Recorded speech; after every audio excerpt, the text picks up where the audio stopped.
restore fairness to trade, he says, and to help level, quote, the playing field for American workers. Mike Rowe is standing by, but first, Fox Business correspondent Lauren Simonetti in Elma, New York, at a store of entirely American-made products. Lauren, good afternoon.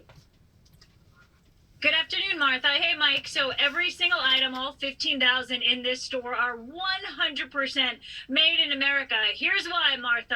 As the sign says, because China is a long drive to work.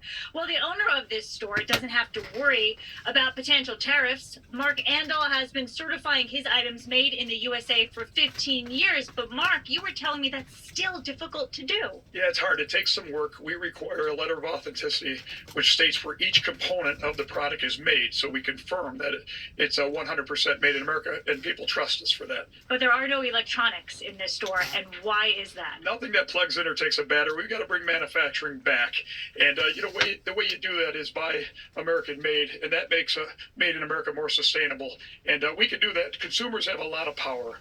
They got to make change with what they purchase. Yeah, and sometimes things will cost more money in the meantime. I want to pull up this graphic, Martha, so you guys can see since 1979, so in the past 45 years, there has been a 35% drop-off in the number of manufacturing jobs here.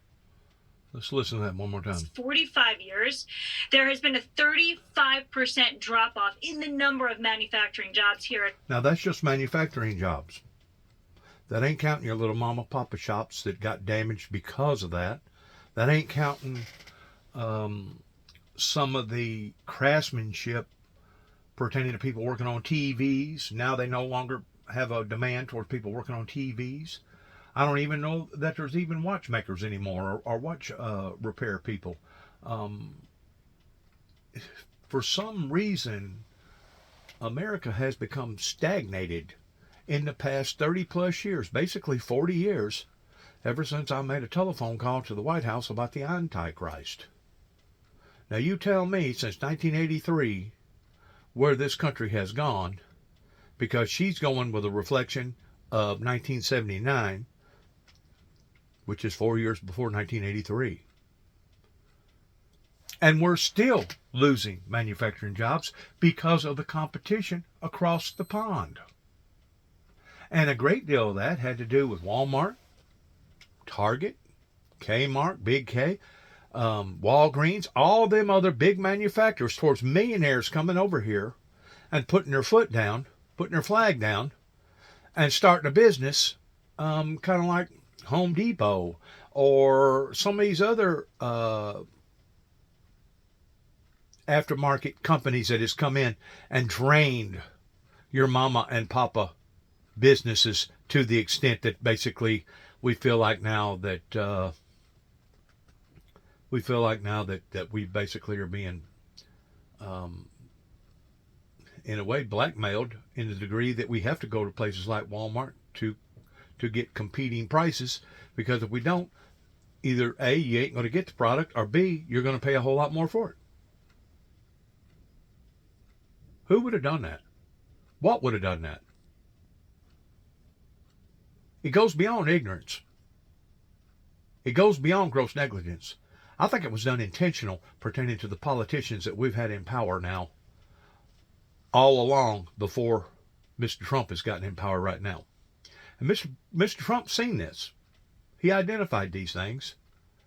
And hopefully he can turn it around. I hope that he can, without it backfiring on us. But to get in there and ruffle up the feathers, it could ruffle up some of ours. Mark is working with several schools, and what they're trying to do is teach young people 3D printing, automation for modern manufacturing here in the U.S. Lauren, thank you very much. Thanks to both of you there. And with that, we bring in Mike Rowe, CEO of the Mike Rowe Works Foundation, that does a lot of good work in that regard in terms of teaching people skills. You know, Mike, when you look at that chart that shows U.S. manufacturing jobs, the peak was in 1979 at 19.5 million. Now we're in 2005. I was down in 206. I went to St. Augustine, Florida, working down there for a dealership living on Anastasia Island. During that time was basically whenever all this technology pertaining to it being portable was being introduced to the world, pertaining to telephones, gizmos, gadgets. That way, no longer had to stay at home towards being tied down to your home unit. Now you can just walk around and do it portably. Okay? It wasn't until later, whenever I come back to Florida, that I took a great deal of notice, and I'm thinking that it was probably around 2013 is whenever I took a great deal of notice, which was basically 20 years later, whenever the state of Florida realized that they was in trouble pertaining to their senior citizens being able to operate a lot of these gizmos and gadgets because of the functions, and they was actually having schools to school their senior citizens to be able to know how to operate these devices. Most everybody else probably had to learn it on their own, those that was already in their 50s, 60s, or 70s, because it got basically dumped into our laps. Those that was familiarized with a little bit of the internet at home, Windows, whatever, it wasn't quite as hard for them to identify with this new product that had been put out to society to indulge in. But by and large, it was tough. And the thing about Florida, I think about 40%, maybe a little bit more, of their exchanges is off of retirees, senior citizens. So they was basically forced to have to do it in the state of Florida because of so many senior citizens that was basically caught unaware in behind the eight ball, and now they was having to catch up. I will say this about the state of Florida, or it may not have been an actual state mandate. It may have just been a city mandate pertaining to St. Augustine, Florida. I can't say for sure one way or the other, and I ain't done a whole lot of searching towards fact checking to see if it was state mandated, but it was done in St. Augustine of free classes of people going to these classes to figure out how to operate these gizmos and gadgets, to give you some sort of an idea in how blindsided the American people was taken over beginning in the 80s, that she said, 1979, that we started losing steps as far as taking one step forward and two steps back. One step forward and two steps back. Well, in 1979, whenever I fell off of a building, the construction industry at that time, as far as big commercialized construction, was booming. I mean, absolutely booming. They was putting up big buildings, steel buildings all over the countrysides, and nuclear reactors and all the above. But from that moment on, from 1979, going back that far, basically 44 years, something happened to our great nation. And all of a sudden, people started stepping over the line. Rather than taking care of our own, they started going across the pond and getting manufacturing for a whole lot cheaper. That way they could put it on the shelves for a whole lot cheaper. These big industries has played a big part, regardless whether it's the Walton family or whoever, towards basically breaking America or putting America back at least 30 plus years ago in reflection of where we should be right now, with building, with technology, with our roads, with our bridges, with everything. Everything. And now we're down to around 12.7 in manufacturing jobs. Tell me a little bit about your reaction to that and what can be done to turn this around. Well, I mean, the stat that always stuck with me, a guy that runs American Giant shared this with me in 1979. 70% of the clothing that we wore as Americans in this country was made by Americans in this country. Today, that number is less than 2%. So the textile industry is probably on the leading edge of that. We went from 70. Less than 2%. We went from 70 to 2%. Listen to this again. This country was made by Americans in this country. Today, that number is less than 2%. So Think the about textile that. industry is probably on the leading edge of that giant sucking sound Wrap your that mind Ross around Perot that. used to That's talk right. about. But it's impacted virtually everything. So good for that guy. I love that shop. I love what that guy's doing. Every week, I try and shine my little light on a company. Could be American Giant, could be Go Ruck, it could be the Montana Knife Company, but I am surrounded daily by people who have made a commitment to make their stuff here. And Martha, the stories are inspirational because it's not easy, and they are beset at virtually every angle with some kind of challenge. And it feels unfair. It looks unfair. And when it I hear is people unfair. talk about a desire to just truly level the playing field and get your thumb off the scale, I'm all in. Yeah. He talks about how difficult it is actually to find companies that make everything here because it has obviously gotten so far out of balance.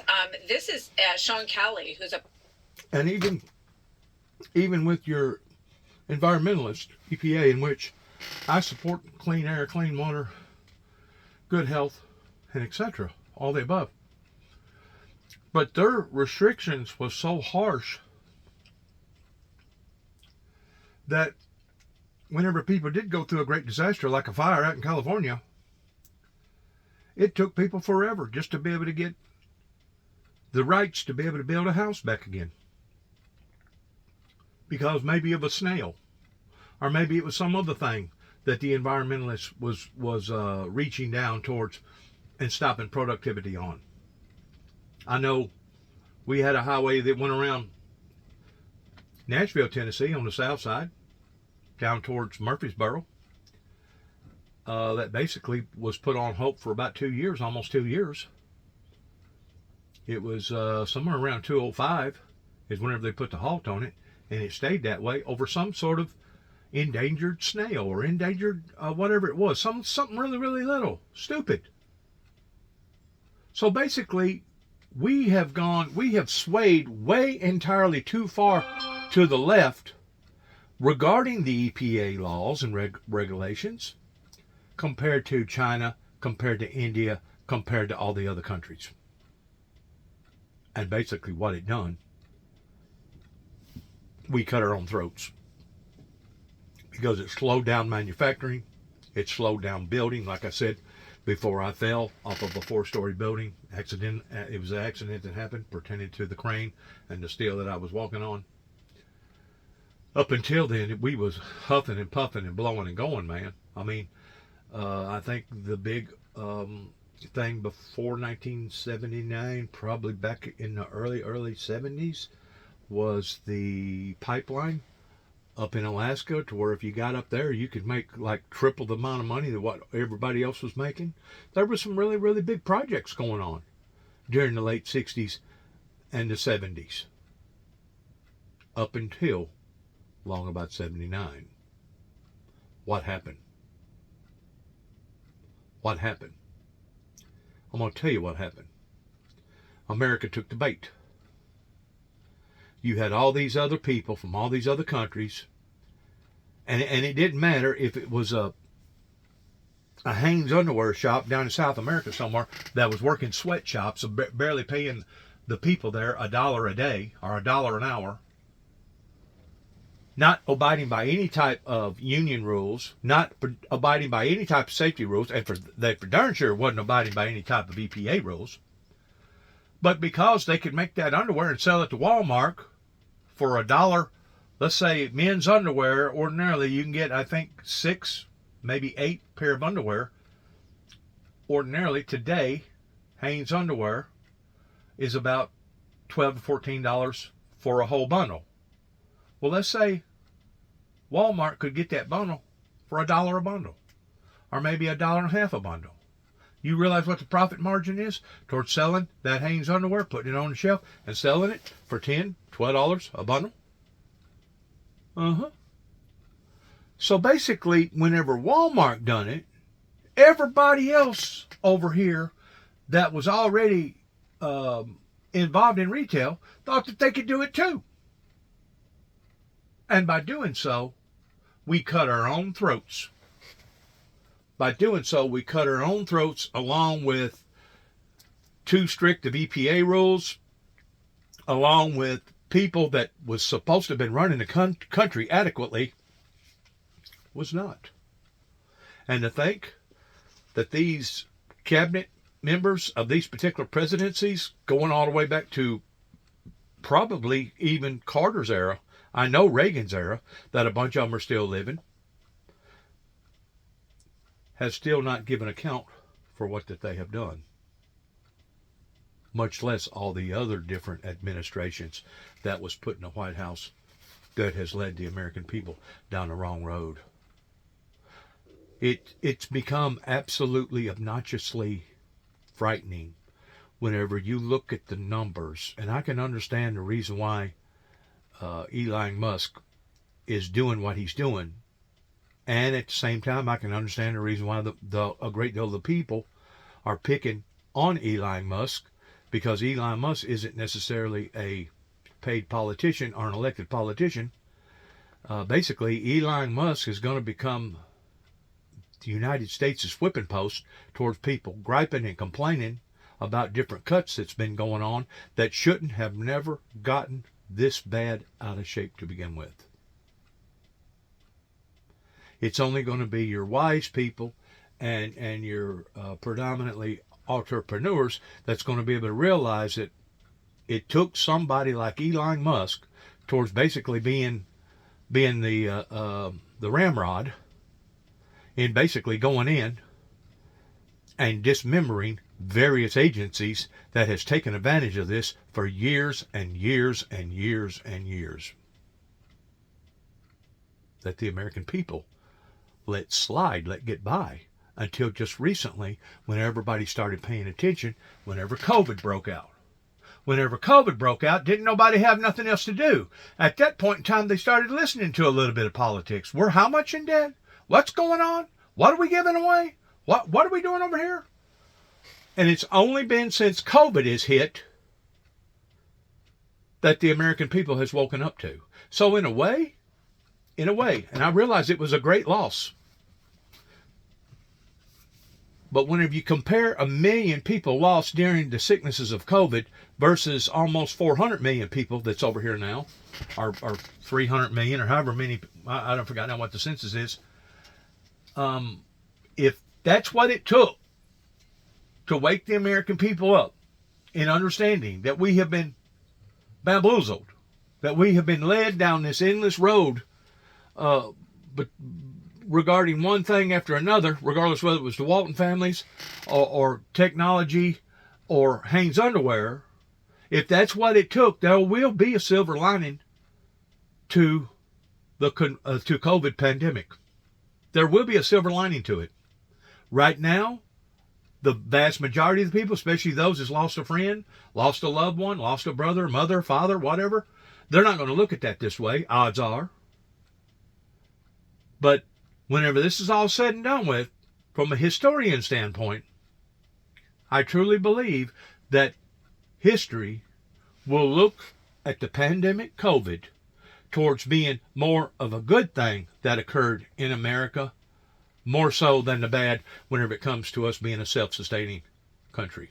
Because up until then, it was basically on cruise control or automatic pilot control, and nobody was really paying attention towards what was being given away. Nobody was really paying attention towards how come this manufacturer is going over here towards getting this product whenever we could be building or doing the same product right here. As a matter of fact, my mother worked for a Greenfield manufacturer that made all kinds of clothing for, I guess, about 30 years before she finally got old enough to retire off of that. But that was her primary source of living, was standing up underneath a sewing machine and sewing whatever that they had commercialized sales in doing. That's how she made her living. those same factories today are either bulldozed down or they're just sitting there empty.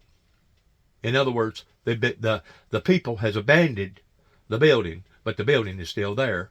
Like Donald Trump said, it's as if you're flying over in a small charter plane, and it basically looks like tombstones. One tombstone over here, maybe 4 or 5 tombstones over there in that town, maybe 2 or 3 tombstones over here in that town. That it looks like tombstones in comparison to the way that we was huffing and puffing, blowing and going up until long about 1979. So whenever people degrade, criticize, or judge Elon Musk for what Elon Musk is trying to do, I think they may want to stop and evaluate just exactly what he is trying to do as far as a E for effort. We're not going to get out of this overnight. We didn't get into this overnight. We're not going to get out of this overnight. At least we got somebody in there right now that is trying to shave off the waste that so many of them took advantage of, sitting in behind a desk and barely answering a telephone call 2 or 3 times, pecking around on a computer and not really paying attention to what was really going on. They themselves that was in these hiring positions. So yes, I truly believe from a historical standpoint, 50 years from now, 25 years from now, 100 years from now, humanity will look back and say, you know what? That's what saved America. It costed them 1 million plus people of dying with a relentless disease, but at least it awakened them to the degree that now they're micromanaging the things that are being spent, why they're being spent, and et cetera, et cetera. In other words, we're getting down to the bottom towards just exactly what has occurred, why is it still occurring, how can we change and prevent it from occurring. We finally awakened. The sleeping giant finally awakened. Thank God for that. And is one of the beneficiaries of the Mike Rowe Works Foundation, talking about skills and what a difference they can make in your life and your future for your family. Watch this. Working in the trades has not only given me the opportunity to have financial security for my family, but you will never want for work. You have a job that cannot be shipped overseas. You have a job that when the economy takes a downswing, you're still in need, no matter what. Plumbers are in high demand. Every time you call one, it's like, oh, maybe next Tuesday. So good for him. Good for him. Your last thought here, Mike. Well, it's not just plumbers, it's electricians, steam fitters, pipe fitters, welders, heating and air conditioning. We've got nearly 8 million jobs in this country that don't require a 4-year degree. They require training. Sean and thousands of others come to us. We have $2.5 million right now, this month, that we're giving away for the next round of work ethic scholarships. Shameless plug, microworks.org/scholarship. These are not for 4-year degrees. These are for skills that require training. Good. So many stories like Sean's are out there. So if your listeners are inclined to roll up their sleeves and get to work, go get some money. It's burning a hole in my pocket. Yeah, absolutely, Mike. And we've seen what a difference it makes in people's lives, the confidence and pride of being able to have your own small business. See, I'm going to tell you something else that was overestimated pertaining to our colleges and our universities regarding our professors. They got on the binge towards advertising about their great market pertaining to education. There's nothing in the world wrong with education. Education is what helps any country to evolve, grow, and become more self-sustainable. But whenever you have more people that's reading the books and filling out the charts and looking at other material pertaining to the education people than you are people that's actually getting involved in producing the product or making the product, you got an imbalance. You have an imbalance. And that's what happened. Everybody thought that they was going to jump on a bandwagon in not only getting their 12th grade education or the GED, but they thought that they was going to go to a university or a college similar to the one right up the road here in Weakley County, Tennessee, called UTM. And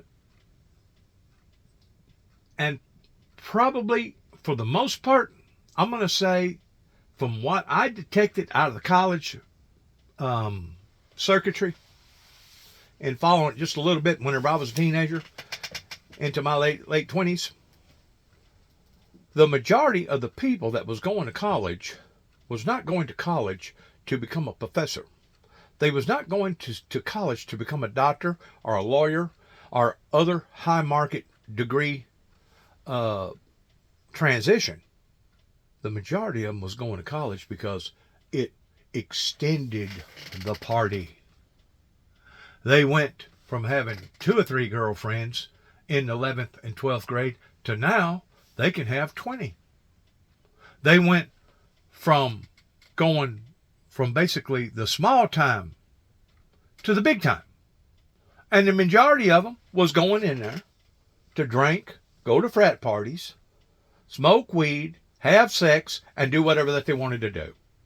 They extended their youth another 2 or 3 years until mama or papa's money run out, or they just felt like that they was beating their head against the wall to begin with by trying to get this high level of education, this degree.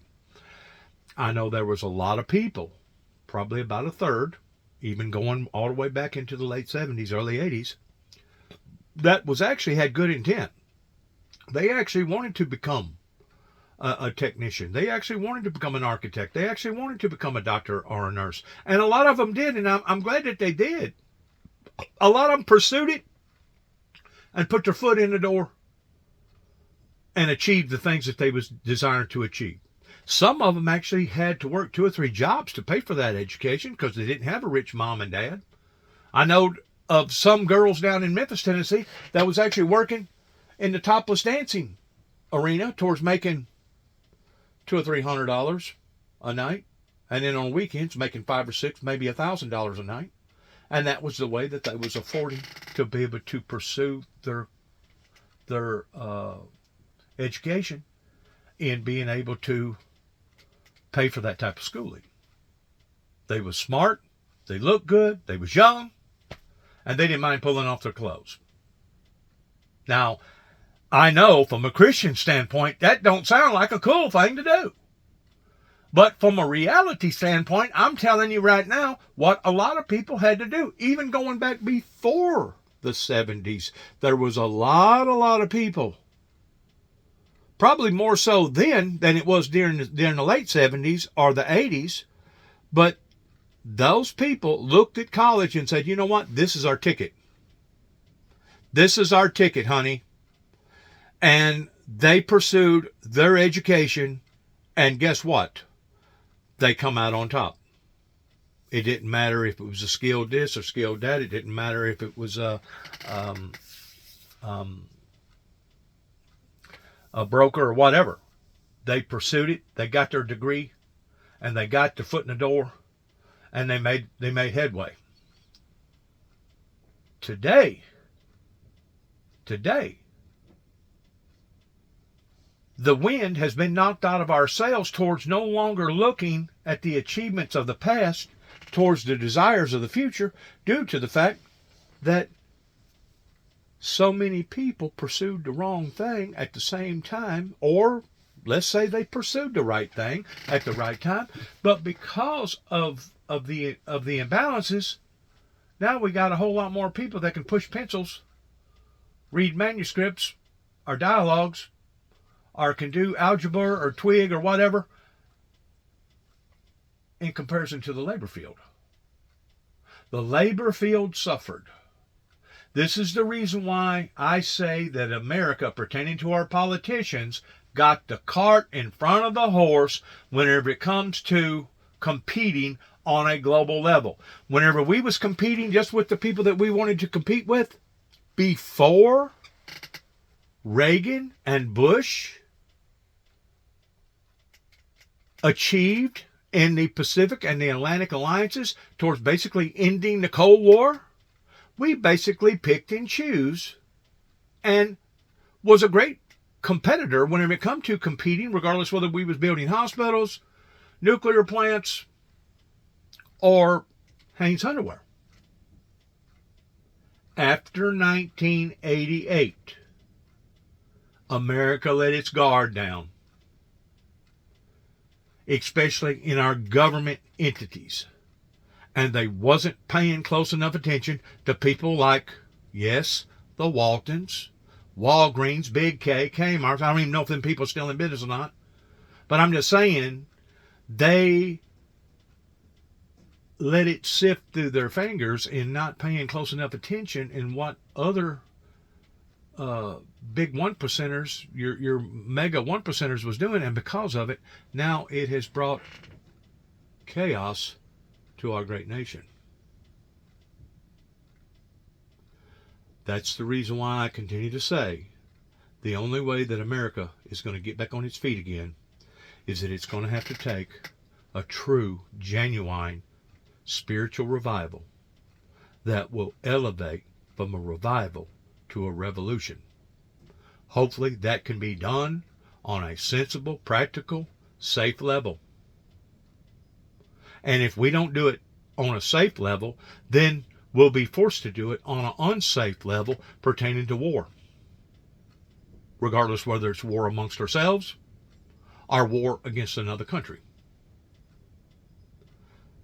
It's one thing for somebody like Donald Trump to stand in the alliances by saying, I'm going to be a president of peace. And I respect him for doing that. I really do. But if you'll get to looking at the charts pertaining to history, especially since the Civil War, since we declared our independence during the Revolutionary War, it usually takes something big before humanity is willing to change. And usually that requires force. Why does it require force? Because too many people become too displacent. They're too comfortable. Uncle Sam has basically rolled out the red carpet, and now people is taking advantage of it. And it's not just the illegal immigrants coming over here, bringing their tacky type cultures over here to impede upon our culture, and which not all of them fit underneath that category, but the bad ones, the ones that's coming over here illegal, odds are they're coming over here in a tacky type form. They're basically going to break the law, and they don't care if they're breaking the law, and that in and of itself says something about their character. That speaks volumes about those type of people that's willing to come over here illegally.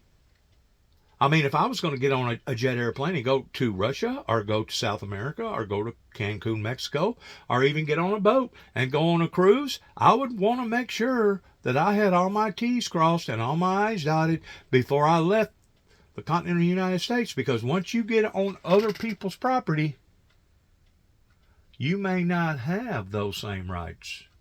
You may not even have the same opportunities to be able to defend yourself if somebody wanted to entrap you and say, well, I found this person with some medical marijuana that costed that human being how many years in the Russian jail before Donald Trump made some sort of agreement with illegitimate terrorist Putin in exchanging or swapping a prisoner. You see what I'm saying? You need to make sure that and it don't matter if you're with a church group fixing to go from here to Israel, from here to Israel, on a church retreat, going to the Holy Land to visit where Christ and the disciples and everybody else in the Bible was basically recorded that we know of pertaining to the King James. Because during that time that you're going to the Holy Land, odds are you're going to have layovers. You're going to have stops. And you're going to be going from one set of rules to another set of rules. So you better make sure that you have all your T's crossed and all your I's dotted before you ever get on that plane. Because you may get on that plane and you may never come back. And it doesn't have to be something on an international scale pertaining to a war of one nation going to war with another nation. It can be just because you was at the wrong place at the wrong time, and now you're defenseless. And now you're left in a jail because they wanted to promote you as you being a drug lord, or they wanted to promote you as you being a spy, or they wanted to promote you towards you doing this or doing that. Whenever you step across that border, you at that particular time have walked away from your reservation. The reservation that will protect you and take care of you. Unless you've crossed all your T's and dotted all your I's. Really a life-changing experience. So we thank you for what you're doing with these, and we encourage people to contribute. And I know you got money you want to It's get a privilege. Thank you very much. Thank Mike. you for having me Always on. great to see It helps, you. Martha. Oh, so good to see you, too. Mike. Thank you so much. So minutes from now, President Trump will sign new executive orders from Mar-a-Lago today ahead of a joint interview this evening with Elon Musk. First time they have sat down together to speak to the American people, and that's 9 p.m. Eastern tonight on Hannity. Okay, I didn't know that was going on. And to be able to go through some of the wish-wash, to be able to go through some of the, I guess you'd call it trial and error concerns pertaining to the trust issues, pertaining to somebody like Elon Musk involving themselves in our affairs. I'm going to say it probably needs to be talked about in more of an open form.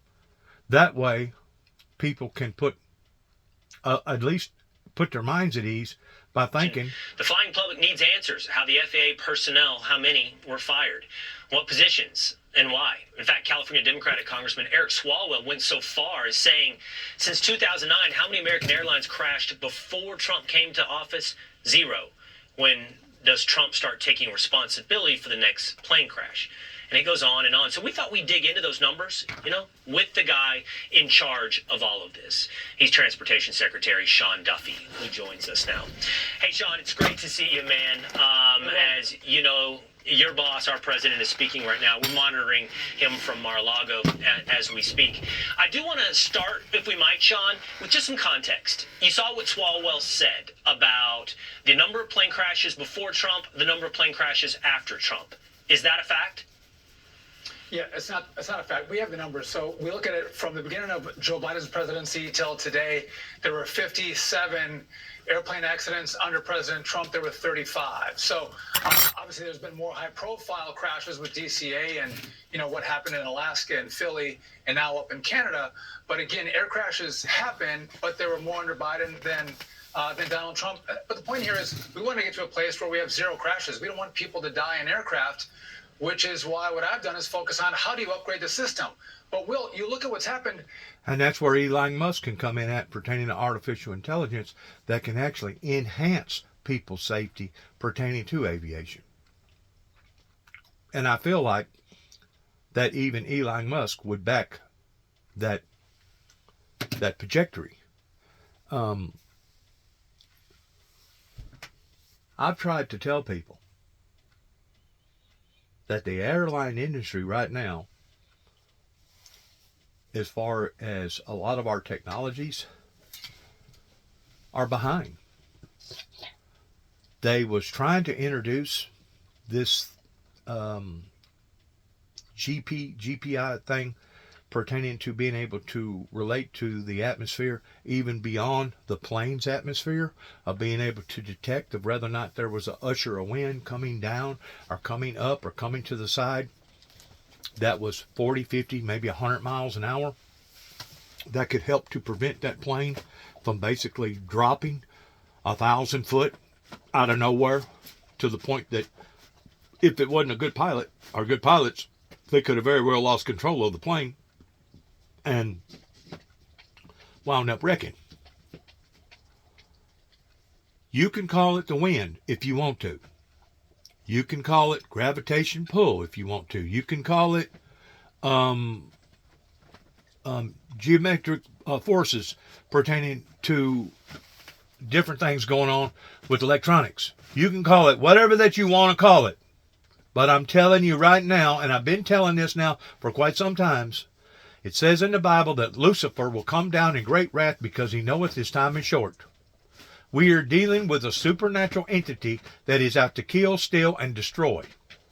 If you are a true born-again believing Christian, that's the only thing that is going to prevent you and save you, regardless whether it saves you in the spiritual form, in which we believe and know that it will, pertaining to being loyal to Christ, or even the physical form. If for some reason you're booked on an airplane and all of a sudden you get this gut feeling, or maybe you get this incredible headache, or maybe you pass out, or maybe you have to go to the emergency room, that was done for a reason. That was God trying to protect you and keeping you or preventing you from getting on that airplane, because odds are that airplane was already being targeted by a supernatural entity, just as the Bible talks about, for Lucifer will come down in great wrath because he knows his time is short. He not only is coming into our existences pertaining to our own personal lives, in seeing how people are responding and reacting and doing wrong as far as killings and drugs and all the above, breaking the laws of humanity towards basically being mean people.